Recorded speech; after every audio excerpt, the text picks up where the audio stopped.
మనకందరికి సంబంధించింది. ఇంతకుముందు మనం ప్రవేశపెట్టుకునేది ప్రభుత్వానికి కానివ్వండి, సమాజానికి కానీ సంబంధించి ఇది మనకి సంబంధించింది కాబట్టి చాలా ముఖ్యమైన తీర్మానం అనుకుంటాం.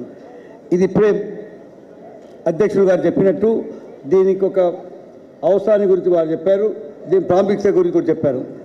మనం 75 లక్షల మెంబర్షిప్ చేసుకున్న తర్వాత ఇది ఒక అతిపెద్ద శక్తిగా మనం రూపొందించిన తర్వాత మనం చేసుకోవాల్సిన కార్యక్రమాన్ని ప్రజలకి దగ్గర తీసుకెళ్ళడానికి మన పూర్తి పార్టీని రీస్ట్రక్చరింగ్ చేసి మనం ఏ తీరుగా చేసుకోవాలన్నది పెట్టుకున్నాం.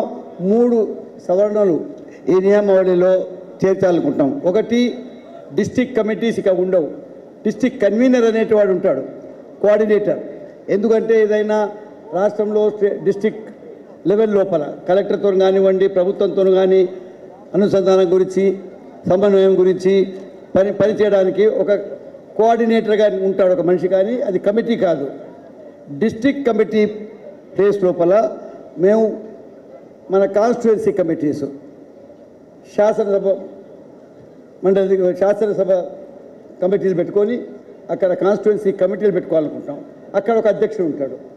మరి ఇంతకుముందు ఆ శాసన మండలిలో ఉండే వాళ్ళందరూ ఎవరైతే ఉంటారో, ఇది మన క్లాస్ ఇంతకుముందు 7 ఉండే, ఆ 7లో మార్పు చేసుకొని ఈ మార్పుని తెచ్చుకుంటా ఉన్నాం. మరి క్లాస్ 6 లోపల ఈ కమిటీ ఏ తీరుగా ఉంటుందని రాశారు, ఎవరు దీనికి మెంబర్స్ అని రాశారు. దాన్ని మార్పు చేసి ఎవరైతే ఆ కాన్స్టిట్యుయెన్సీలో మెంబర్స్ ఉంటారో, అంటే మీకు తెలుసు పార్లమెంట్ సభ్యులు ఉంటారు, శాసనసభ మండలి ఉంటారు, కార్పొరేషన్ చైర్మన్లు ఎవరైనా ఆ ఏరియాకి సంబంధించిన వాళ్ళు ఉంటే, జిల్లా సమన్వయకర్తలు ఎవరైనా ఉంటే, రాష్ట్ర కార్యవర్గ సభ్యులు ఎవరైనా ఉంటే, రాష్ట్ర కార్యవర్గ మాజీ సభ్యులు కానివ్వండి, పార్లమెంట్ మాజీ సభ్యులు కానివ్వండి, శాసనసభ మాజీ సభ్యులు కానివ్వండి, మాజీ శాసనమండలి సభ్యులు, జిల్లా పరిషత్ అధ్యక్షులు, మాజీ అధ్యక్షులు, జిల్లా సహకార కేంద్ర బ్యాంక్ అధ్యక్షులు, జిల్లా మార్కెటింగ్ సహకార సంఘ అధ్యక్షులు, జిల్లా గ్రంథాలయ సంస్థ అధ్యక్షులు, వ్యవసాయ మార్కెట్ కమిటీ అధ్యక్షులు, జిల్లా పరిషత్ సభ్యులు, మండల పరిషత్ సభ్యులు, మండల పార్టీ అధ్యక్షులు, కార్యదర్శులు, మున్సిపల్ చైర్పర్సన్స్లు, మున్సిపల్ పట్టణ కమిటీ అధ్యక్షులు, పార్టీ అధ్యక్ష ఆహ్వానితులు, జిల్లా పశుగణ అభివృద్ధి సంస్థ అధ్యక్షులు, ఆత్మ కమిటీ అధ్యక్షులు. ఈ తీరుగా ఎన్ని కమిటీలు డిస్ట్రిక్ట్ లెవెల్లో ఉన్నాం. అదే కమిటీల లోపల ఈ కాన్స్టిట్యుయెన్సీ కమిటీలో చెందితే వాళ్ళు కాన్స్టిట్యుయెన్సీ కమిటీ వాళ్ళు వస్తారు. మూడవది, క్లాస్ 10 లోపల మళ్ళీ ఒక మార్పు తెచ్చుకున్నాం. ఇన్ని సంవత్సరాలు మనకి 2 సంవత్సరాలకు ఒకసారి ఈ మార్పు ఉండేది. టర్మ్ ఆఫ్ ఆఫీస్ మనకి 2 సంవత్సరాలు ఉండేది. దాన్ని ఇప్పుడు 4 సంవత్సరాలు చేయాలనుకున్నాం.